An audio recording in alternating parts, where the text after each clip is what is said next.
एखाद्याच्या मनात आपल्याविषयी काय चाललंय ते फक्त 10 सेकंदात ओळखा.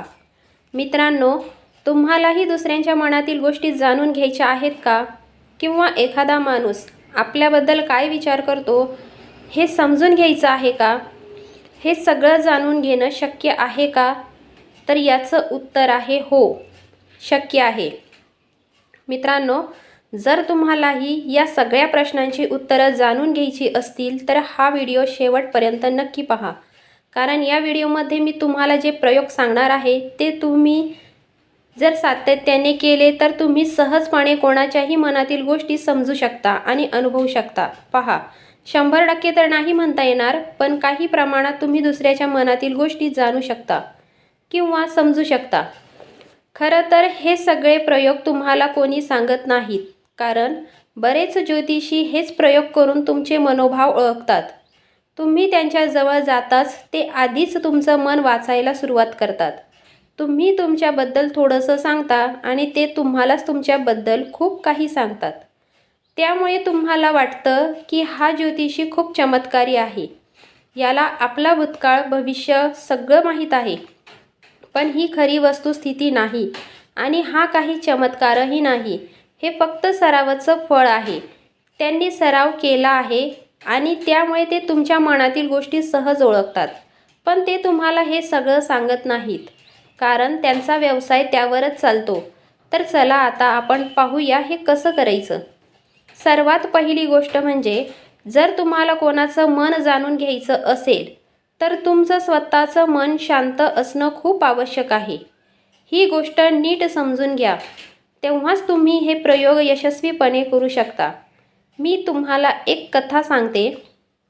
एक जैन फकीर होते. त्यांचं नाव जॉर्ज गुरजावे होतं. त्यांच्याजवळ जो कोणी शिकायला यायचा त्यांना ते सांगायचे, शब्दांमधून नाही तर मनाच्या भावांमधून संवाद साधायला शिका. असंही म्हटलं जातं की काही लोक एकमेकांशी काहीही न बोलता मनातून संवाद साधू शकतात.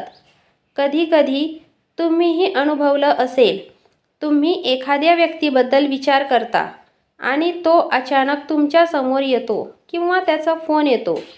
कुठेतरी तुमच्या मनातील गोष्टी त्याच्यापर्यंत पोहोचतात आणि त्याच्या मनातील गोष्टी तुमच्यापर्यंत पोहोचतात. त्या फकीरांनी त्यांच्या शिष्यांना एक प्रयोग शिकवला होता.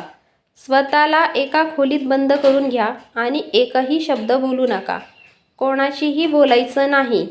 सर्वप्रथम तुमची वाणी शांत करा, कारण जेव्हा वाणी शांत होते तेव्हाच मन शांत होतं. आपली वाणी आपल्या विचारांना शब्द देते, आवाज देते. आधी वाणी शांत होते, मग विचार शांत होतात. हळूहळू जेव्हा शिष्यांचं मन या प्रयोगाने शांत व्हायला लागायचं तेव्हा गुरुजी त्यांच्या मनात एक शब्द म्हणायचे. उदाहरणार्थ, गुलाबाचं फूल, आणि जोपर्यंत तो शब्द शिष्यांना ऐकू येत नाही तोपर्यंत ते त्यांना हा प्रयोग करत राहायला सांगायचे. ते सतत मनात तोच शब्द म्हणत राहायचे आणि हळूहळू शिष्य तो शब्द ऐकायला लागायचे. तोंडातून काहीही न बोलता तुम्हाला कदाचित वाटेल की हे सगळं बकवास आहे, पण हे अजिबात बकवास नाही. हे सिद्ध झालेले, प्रत्यक्षात केलेले प्रयोग आहेत. अनेक लोकांनी यावर प्रयोग केले आहेत. तुम्ही पाहिलं असेल की मनोवैज्ञानिक लोक चेहऱ्याचे हावभाव, बोलण्याची पद्धत पाहून माणसाच्या मनातील गोष्टी ओळखतात. त्यामुळे लोक त्यांच्यासमोर मन मोकळं करतात. त्यांना वाटतं की या व्यक्तीकडे काहीतरी चमत्कारी शक्ती आहे. पण खरं सांगायचं तर तसं काही नाही. त्यांनी फक्त आपले विचार शांत केले आहेत, त्यात स्थिरता आणली आहे आणि त्यामुळे ते तुमच्या भावनांशी जोडलेले जातात. सरळ नियम असा आहे, जोपर्यंत तुम्ही बोलत राहता तोपर्यंत समोरचा ऐकतो, पण तुम्ही बोलणं थांबवलं तेव्हाच तुम्ही समोरच्यांचं ऐकू शकता. जर दोघेही सतत बोलत राहिले तर कोणालाच काही समजणार नाही.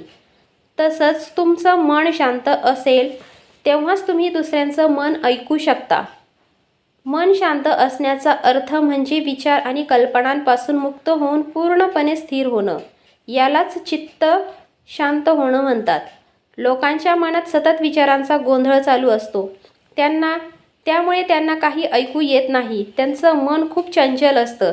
ते स्वतःच्याच मनातील गोष्टी नीट समजू शकत नाहीत तर दुसऱ्यांचं मन कसं समजणार? आता एक छोटी गोष्ट ऐका. एक फकीर रोज सकाळी आपल्या शिष्याबरोबर फिरायला जायचे. एके दिवशी शिष्याने त्याच्या मित्रालाही सोबत आणलं. तिघेही शांतपणे चालत होते. कोणी काही बोलत नव्हतं. शिष्याचा मित्र खूप आश्चर्यचकित झाला. हे लोक बोलत का नाहीत? शेवटी त्यानेच बोलायला सुरुवात केली. आज किती सुंदर सकाळ आहे, किती छान हवामान आहे. हे ऐकून फकीर म्हणाले, उद्यापासून याला सोबत आणू नकोस. हा खूप गोंधळ करतो. शिष्याला आश्चर्य वाटले. त्याने तर फक्त एवढंच म्हटलं होतं. मग गोंधळ कुठे झाला? फकीर म्हणाले, माझं मन पूर्णपणे शांत झालं आहे. अगदी छोटासाही आवाजही मला जाणवतो. सकाळ सुंदर आहे, हवामान छान आहे, हे मीही पाहत होतो, तूही पाहत होतास. मग तो शब्दात सांगण्याची गरज काय? माझ्या मनात इतकी शांतता आहे की मला शब्दांची गरजच नाही. जर तुम्हालाही दुसऱ्यांचं मन समजून घ्यायचं असेल तर एक प्रयोग करा. दिवसातून थोडा वेळ ठरवा. त्या वेळेत काहीही बोलायचं नाही. शांत बसा आणि आपल्या मनात काय चाललं आहे ते फक्त पाहत राहा. कोणीतरी प्रतिक्रिया न देता हळूहळू तुमचं मन शांत व्हायला लागेल. यालाच भगवान बुद्धांनी अनापानसती योग म्हटलं आहे, ज्यात तुमचं पूर्ण लक्ष श्वासांवर असतं. यामुळे मन पूर्णपणे शांत होतं. जेव्हा मन शांत होतं तेव्हा तुम्ही आसपास घडणाऱ्या गोष्टी अधिक खोलवर समजू शकता. एक शांत मनाचा माणूस समोरच्याच्या भावना सहज ओळखतो आणि खोट्या गोष्टींमध्ये कधीच अडकत नाही. जर तुम्हालाही लोकांचं मन वाचायचं असेल, त्यांच्या भावना समजून घ्यायच्या असतील तर स्वतःचं मन शांत करण्याचा सराव करा. आणि जेव्हा मन पूर्णपणे शांत होईल तेव्हा हळूहळू तुम्ही दुसऱ्यांच्या मनात डोकावू शकाल. हे काही अवघड नाही, पण अट एकच आहे, सतत सराव. ज्या दिवशी तुमचा सराव सिद्ध होईल त्या दिवशी तुम्हाला लोकांच्या मनातील गोष्टी अगदी स्पष्टपणे समजू लागतील. तुम्ही विचार करत असाल, याचा फायदा काय? पण याचा उपयोग तुम्हाला जीवनाच्या प्रत्येक क्षेत्रात होईल. नातेसंबंध, काम, इंटरव्ह्यू, सगळीकडे. जर तुम्ही समोरच्याच्या भावना समजू शकलात तर तुम्ही आयुष्यात खूप यशस्वी होऊ शकता. कोणी तुम्हाला सहज फसवू शकणार नाही. कोणी तुमचा गैरफायदा घेऊ शकणार नाही. तुम्ही भावनिक दुखापतींपासून वाचू शकता. हे सगळं लगेच होणार नाही, पण सातत्यपूर्ण सरावाने तुम्ही नक्कीच लोकांच्या मनातील गोष्टी समजू शकाल. तर कशी वाटली आजची माहिती? कॉमेंट करून नक्की सांगा. व्हिडिओ आवडला असेल तर व्हिडिओला लाईक शेअर करा. भेटूया नवीन व्हिडिओत. तोपर्यंत धन्यवाद.